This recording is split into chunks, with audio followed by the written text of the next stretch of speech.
Chicago recorded the lowest number of new HIV diagnoses in 26 years in 2016, public health officials say. In 2001, the city reported 1,850 HIV diagnoses, the highest number of cases recorded since 1990, when the city began keeping records on the virus. That number fell nearly 55% by 2016, to 839 new diagnoses, according to data set to be publicly released Friday, World AIDS Day, by the Chicago Department of Public Health. Chicago has been seeing an overall decline in new HIV diagnoses for more than a decade, city officials said. But more needs to be done. It is very bittersweet, said Hector Torres, Chief Program Officer at the Center on Halsted, an LGBT community center.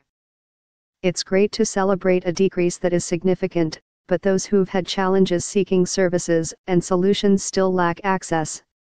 Local public health experts and practitioners who focus on sexual health attribute Chicago's success to the Affordable Care Act and the availability of new treatment. Signed in 2010, the health care law has enabled thousands living with HIV in the city to access care. Many often went to emergency rooms for or skipped altogether because of the high cost of frequent doctor visits or lab work, officials said. And just after the acai became law, the FDA approved a critical drug pre-exposure prophylaxis, or PrEP.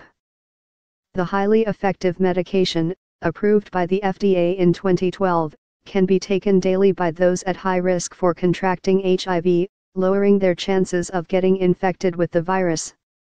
Combined, the changes in healthcare policy and the availability of antiviral medicine have dealt HIV a crippling blow across the country, experts said.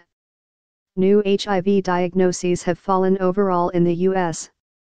for the past few years, according to CDC data.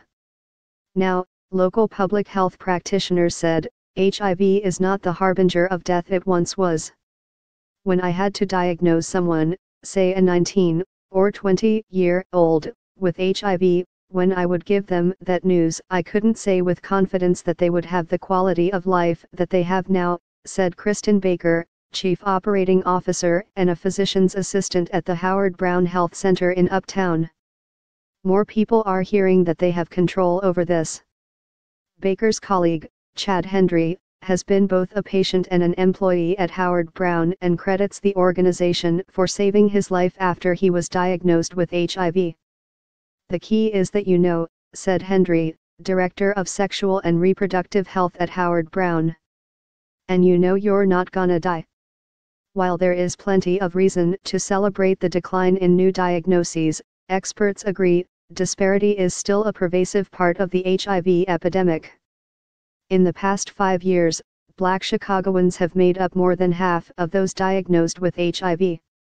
Young men ages 20 to 29, especially Black and Latino men who have sexual contact with men, also continue to make up the majority of new diagnoses.